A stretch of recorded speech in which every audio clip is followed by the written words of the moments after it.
Hello everybody and welcome! Today we're going to build a museum because this was an idea that somebody under my videos commented and said, hey, wouldn't it be a good idea to kind of make a museum or some kind of memorial to great vehicles that came up in my videos or throughout the history of Kerbal Space Program on my channel. And I thought that's actually a nice idea, so I went back to KSP1 from KSP2 and we are here launching the first thing I have to do. And yes, what better way to honor Kerbal Space Program than do the traditional rocket flip. Good thing that I have packed enough fuel in there to don't make that matter at all. Here we are, we're going to need a relay around Minmus, because in this save game where I want to build the museum, I don't have that yet.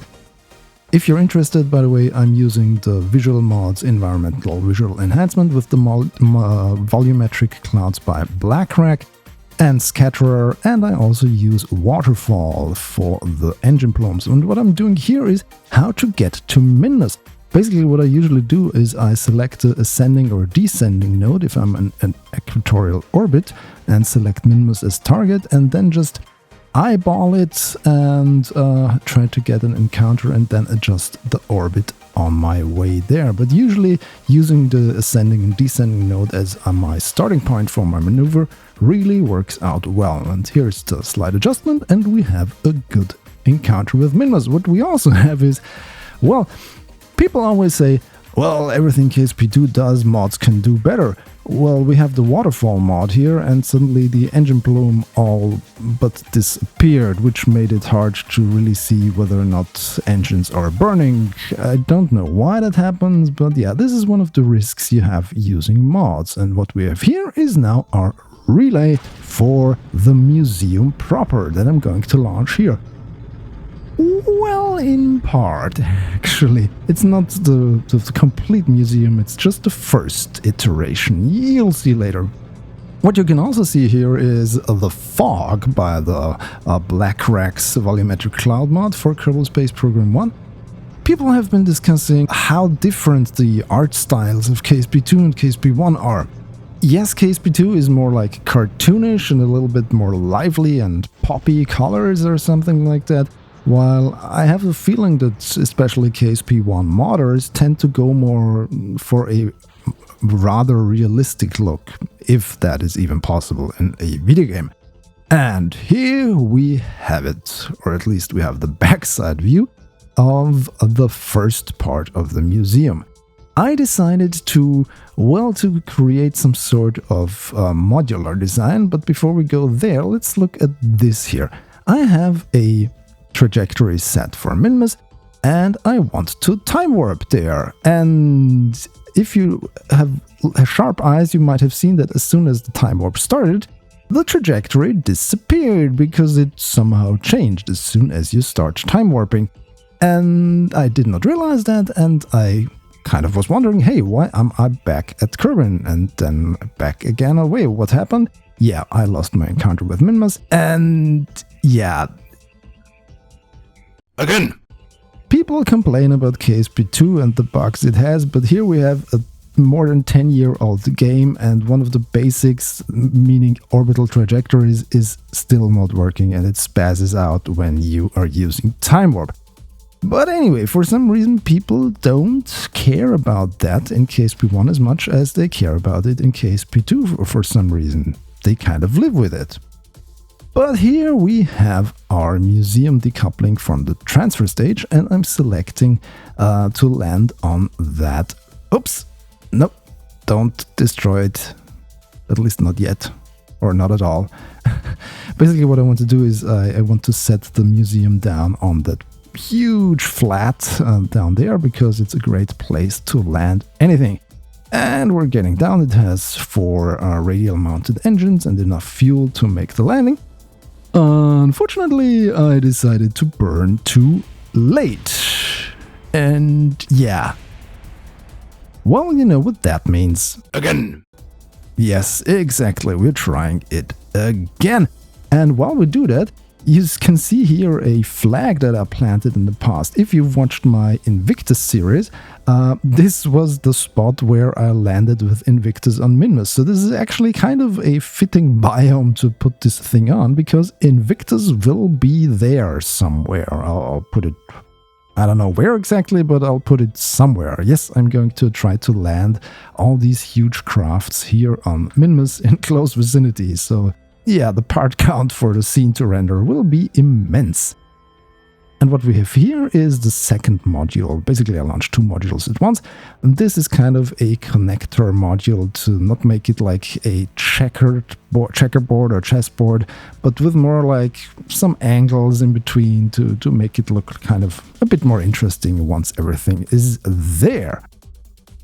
Speaking of there, we need some final thing to happen before we can actually complete everything.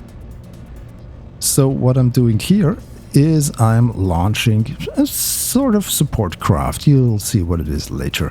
And I really like the transition between below the clouds to above the clouds. That's something that's really great. And yes, in my opinion, this looks prettier than in Kerbal Space Program 2, but maybe they will improve that over there again. What's also improved here is my design for a rover and landing vehicle for Minmus. So basically we have a hugely overpowered landing craft with these 4 legs, so to speak. And here's how I do precision landings in Kerbal Space Program. 1 or 2, doesn't matter.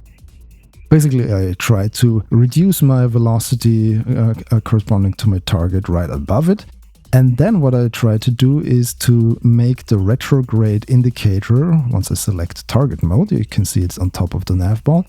I try to make the retrograde node hover above the target indicator. So this way my descent is always on target, so to speak. I'm going to fast forward through the process here so you can see there is no cuts or shenanigans involved. It's kind of a bit of finagling, and you need some good maneuverability in your vehicle to actually pinpoint the landing. But yes, here we are. We got it, and we're almost on top of the museum. Well, on top of the museum is still the decoupler. We have to remove that later. But let's get that rover over there. This rover has a very specific purpose, because things in Kerbal Space Program you put somewhere, they tend to not stay there when they're on the ground. So that's why there is a very nice invention that came with one of the later updates for Kerbal Space Program. And that is something called the ground anchor. And for that I need my engineer to make his bunny hopping way or striding way, whatever you want to call that movement, towards this already prepared docking port. So I set this ground anchor into the ground, and once I do that, I activate the construction mode.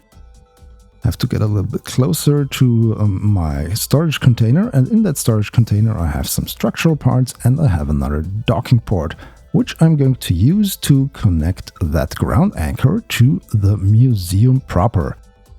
And this way, I hope the museum will be anchored, hence the name, to the ground and won't move around once I reload the game or something enters physics range or whatever. And since our brave engineer has done that, there we go, some slight jolting, but yeah, it worked out fine in the end. And now our engineer can inspect the exhibit. There we go, we have our first visitor, basically. And here we have the Journey to Jewel Memorial Museum. Basically, this was from one of my first series I did on this channel, where I did a Jewel 5 mission with one big vehicle and visited all 5 moons of Jewel. And it was great fun doing it, and I have fond memories of that. And that vehicle, you can see on the pictures, I called it the Jewelishka. I took all of these screenshots and I implemented them as special flags to integrate as sort of pictures or photographs, whatever you want to call it. And you can imagine that those small grip parts below and next to the images are sort of the text information telling the visitor what they can see there.